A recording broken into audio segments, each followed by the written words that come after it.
Hello students, welcome to Panjanya IAS. UPSC prelims ನಲ್ಲಿ ನೀವು ಬಳಸುವಂತಹ ಕಾಮನ್ ಸೆನ್ಸ್ ಮುಖಾಂತರನೇ ಹೇಗೆ ಉತ್ತಮ ಅಂಕಗಳನ್ನ ನೀವು ಗಳಿಸಬಹುದು ಅನ್ನುವಂಥದ್ದನ್ನ ನಾನು ಈ ವಿಡಿಯೋದಲ್ಲಿ ನಿಮಗೆ ಹೇಳ್ತಾ ಹೋಗ್ತೀನಿ. ಮೊದಲನೇದಾಗಿ ನೀವೆಲ್ಲರೂ ಕೂಡ ಗಮನದಲ್ಲಿ ಇಟ್ಕೊಳ್ಬೇಕು. ಏನಂತ ಅಂದ್ರೆ UPSC ಮೇನ್ಸ್ಗೂ ಮತ್ತೆ ಪ್ರಿಲಿಮ್ಸ್ಗೂ ಅದರದೇ ಆದಂತ ವ್ಯತ್ಯಾಸ ಇದೆ. UPSC ಪ್ರಿಲಿಮ್ಸ್ ನಲ್ಲಿ ಜಸ್ಟ್ ನಿಮಗೆ ಹಾರ್ಡ್ ವರ್ಕ್ ಸಾಕಾಗಲ್ಲ. ಓಕೆ, ನಿಮಗೆ ಮೇನ್ಸ್ ಅಲ್ಲಿ ಹಾರ್ಡ್ ವರ್ಕ್ ಬೇಕೇ ಬೇಕು. ಆದ್ರೆ ಪ್ರಿಲಿಮ್ಸ್ ನಲ್ಲಿ ಹಾರ್ಡ್ ವರ್ಕ್ ಜೊತೆಗೆ ಸ್ಮಾರ್ಟ್ ವರ್ಕ್ ಬೇಕು. ಎಕ್ಸಾಮಿನರ್ ನ ಮೈಂಡ್ ಸೆಟ್ ಅನ್ನ ಅರ್ಥ ಮಾಡ್ಕೊಳ್ಳೋಕೆ ನೀವು ಸಿದ್ಧರಾಗಬೇಕು.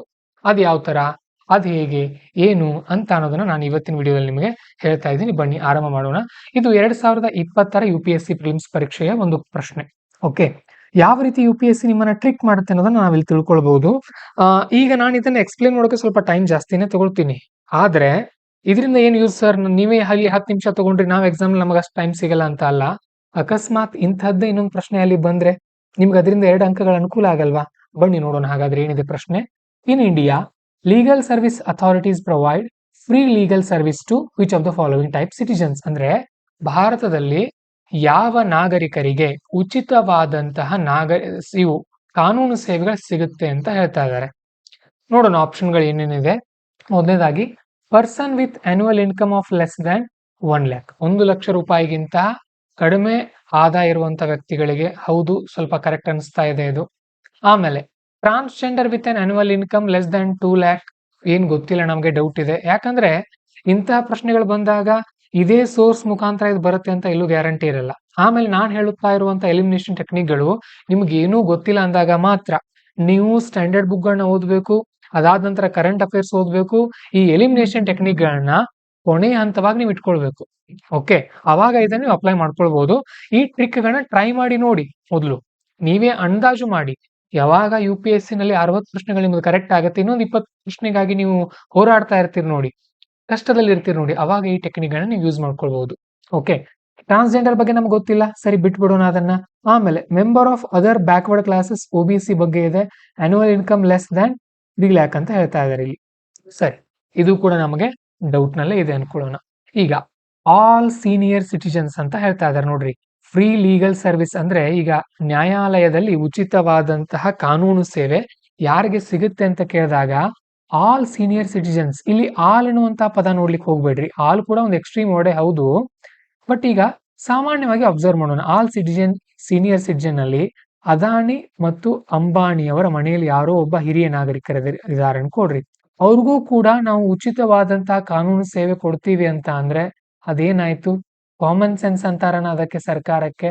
ಬಡವರಿಗೆ ಸಿಗಬೇಕಾದಂತಹ ಸೇವೆ ಅಂಬಾನಿ ಮತ್ತು ಅದಾನಿಗಳಿಗೆ ಸಿಗ್ತಾ ಹೋದ್ರೆ ವೇಸ್ಟ್ ಅಲ್ವಾ ಅದು? ಹಾಗಾಗಿ ಯಾವುದೇ ಕಾರಣಕ್ಕೂ ಈ 4ನೇ ಆಪ್ಷನ್ ಅನ್ನ ನಾವು ಒಪ್ಕೊಳ್ಳೋಕಾಗಲ್ಲ. ಓಕೆ, ಸೊ ಅವ್ರು ಕೇಳ್ತಾ ಇರೋದು ಕರೆಕ್ಟ್ ಆಪ್ಷನ್ ಯಾವ್ದಂತ ಕೇಳಿದಾರೆ. ಸೊ 4ನೇದಂತೂ ಇಲ್ಲ. ಈ 4ನೇದು ಹೋದ ತಕ್ಷಣ ನೋಡ್ರಿ, ಆಪ್ಷನ್ ಬಿ ಹೋಯ್ತು, ಆಪ್ಷನ್ ಡಿ ಹೋಯ್ತು. ಯಾಕಂದ್ರೆ ಇಲ್ಲೂ 4 ಇದೆ, ಇಲ್ಲೂ 4 ಇದೆ.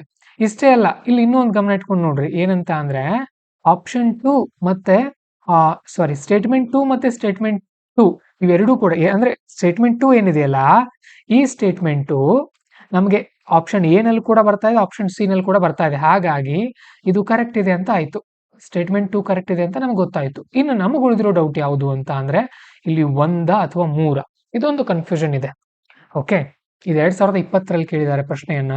ಇಂತಹದ್ದು ಪದೇ ಪದೇ ಬರ್ತಾ ಇರತ್ತೆ UPSC ನಲ್ಲಿ. ಅಂದ್ರೆ ನಮ್ಗೆ ಗೊತ್ತಿರಲ್ಲ, ಇಂತಹ ಅಂಕಿ ಸಂಖ್ಯೆಗಳನ್ನ ಗೊತ್ತಾಗ ಯಾವುದು ಅಂತ ಹಾಕ್ತಿರಿ ನೀವು, ಕನ್ಫ್ಯೂಸ್ ಆಗುತ್ತಲ್ವಾ ನಮಗೂ ಕೂಡ. ಸರಿ, ಸ್ವಲ್ಪ ಅಬ್ಸರ್ವ್ ಮಾಡಿ ನೀವು. ಇಲ್ಲಿ 1 ಲಕ್ಷ ರೂಪಾಯಿ ಇದೆ, ಇಲ್ಲಿ 3 ಲಕ್ಷ ರೂಪಾಯಿಗಳಿದೆ ಅಲ್ವಾ? ನೋಡ್ರಿ, 3 ಲಕ್ಷ ರೂಪಾಯಿ ಇರುವಂತಹ ವ್ಯಕ್ತಿಗೆ ಮತ್ತೆ 1 ಲಕ್ಷ ರೂಪಾಯಿ ಇರುವಂತಹ ವ್ಯಕ್ತಿಗೆ ಸರ್ಕಾರ ಹೆಚ್ಚಿನ ಆದ್ಯತೆಯನ್ನ ಯಾರಿಗೆ ಕೊಡುತ್ತೆ? ಈ 1 ಲಕ್ಷ ರೂಪಾಯಿ ಇರೋನಿಗೆ ಕೊಡುತ್ತಲ್ವಾ? ಆಮೇಲೆ ಈ 3 ಲಕ್ಷವನ್ನ ನಾವಿಲ್ಲಿ ಸೆಲೆಕ್ಟ್ ಮಾಡಿದ್ವಿ ಅನ್ಕೊಳ್ಳೋಣ. ಏನಂತ ಸೆಲೆಕ್ಟ್ ಮಾಡಿದ್ವಿ? 3 ಲಕ್ಷದ ಕೆಳಗಿನ ಅಥವಾ ಒಳಗಿರುವಂತಹ ಆದಾಯ ಇರುವಂತಹ ವ್ಯಕ್ತಿಗೆ ಸರ್ಕಾರ ಫ್ರೀ ಲೀಗಲ್ ಏಡ್ ಕೊಡುತ್ತೆ ಅಂತ ನಾವು ಇದನ್ನ ಸೆಲೆಕ್ಟ್ ಮಾಡಿದ್ವಿ ಅಂತ ಅಂದ್ರೆ ಇಲ್ಲಿ OBC ಅಂತ ಕೊಟ್ಟಿದ್ದಾರೆ, ಇಲ್ಲಿ ಪರ್ಸನ್ ಅಂತ ಕೊಟ್ಟಿದ್ದಾರೆ. ಅಂದ್ರೆ ಯಾರಾದ್ರೂ ಆಗಿರ್ಬೋದು, ಈ ವ್ಯಕ್ತಿ OBC ಒಳಗಡೆನೂ ಇರ್ಬೋದಲ್ವಾ? ಸೊ ನಾವು ಇದನ್ನ 3 ಅನ್ನ ಇಲ್ಲಿ ಸೆಲೆಕ್ಟ್ ಮಾಡಿದ್ರೆ ಅದರ ಅರ್ಥ ಇಂಡೈರೆಕ್ಟ್ ಆಗಿ ನಾವು 1 ಅನ್ನು ಕೂಡ ಸೆಲೆಕ್ಟ್ ಮಾಡ್ತಾ ಇದೀವಿ ಅಂತ ಅರ್ಥ. ಇಲ್ಲಿ ಆಪ್ಷನ್ ಅಲ್ಲಿ ಆಗಿದ್ರೆ ಏನಾದ್ರು 1 2 3 ಅಂತ ಇರ್ಬೇಕಾಗಿತ್ತು. ಆದ್ರೆ UPSC ನಿಮ್ಮನ್ನ ಟ್ರಿಕ್ ಮಾಡೋಕ್ ನೋಡ್ತಾ ಇದೆ. ಅಂದ್ರೆ ನಿಮ್ಮ ಕಾಮನ್ ಸೆನ್ಸ್ ಎಷ್ಟಿದೆ ಅಂತ ಚೆಕ್ ಮಾಡ್ತಾ ಇದೆ ಅದು. ಓಕೆ, ಈಗ ನಮಗೆ 2 ಆಪ್ಷನ್. ಸರ್ಕಾರ 1 ಲಕ್ಷ ಆದಾಯ ಇರುವಂತಹ ವ್ಯಕ್ತಿಗೆ ಆದ್ಯತೆಯನ್ನ ಕೊಡಬೇಕಾ, ಅಥವಾ OBCಯ 3 ಲಕ್ಷ ಆದಾಯ ಇರುವಂತ ವ್ಯಕ್ತಿಗೆ ಆದ್ಯತೆಯನ್ನು ಕೊಡಬೇಕಾ? ಇದನ್ನ ನೋಡಿದಾಗ ಇದೊಂದು ರೀತಿ CSAT ನಲ್ಲಿ ಬರುವಂತಹ ಪ್ರಶ್ನೆ. ಯಾವುದಕ್ಕೆ ಹೆಚ್ಚಿನ ಆದ್ಯತೆ, ಪ್ರೊಬ್ಯಾಬಿಲಿಟಿ ಜಾಸ್ತಿ ಯಾವುದು ಇದೆ? ನೀವು ಇದನ್ನ ಓದ್ಕೊಂಡು ಬಂದಿದ್ರೆ ಕರೆಕ್ಟ್ ಆಗಿ ನೋ ಪ್ರಾಬ್ಲಮ್. ಓದ್ಕೊಂಡು ಬಂದಿಲ್ಲ ಅಂತಹ ಗೆಸ್ಸಿಂಗ್ ಟೈಮ್ ನಲ್ಲಿ ನೀವು ರಿಸ್ಕ್ ತಗೊಂಡು 3 ಕ್ಯಾನ್ಸಲ್ ಮಾಡ್ಕೊಂಡು 1 ಅಂತ ಸೆಲೆಕ್ಟ್ ಮಾಡ್ಕೊಳ್ಬಹುದು. ಯಾಕಂದ್ರೆ ಇಲ್ಲಿ ಪರ್ಸನ್ ಅಂತ ಇದೆ, ಇಲ್ಲಿ OBC ಅಂತ ಇದೆ.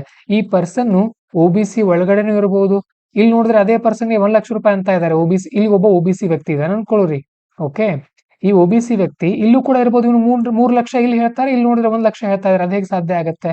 ಒಂದೇ ಫಿಕ್ಸ್ ಆಗ್ಬೇಕಲ್ವಾ? ಹಾಗಾಗಿ ಇದರ ಉತ್ತರ ಇಷ್ಟೇ. ಸರ್ಕಾರ ಯಾರ್ಯಾರಿಗೆ ಫ್ರೀ ಲೀಗಲ್ ಏಡ್ ಕೊಡುತ್ತೆ?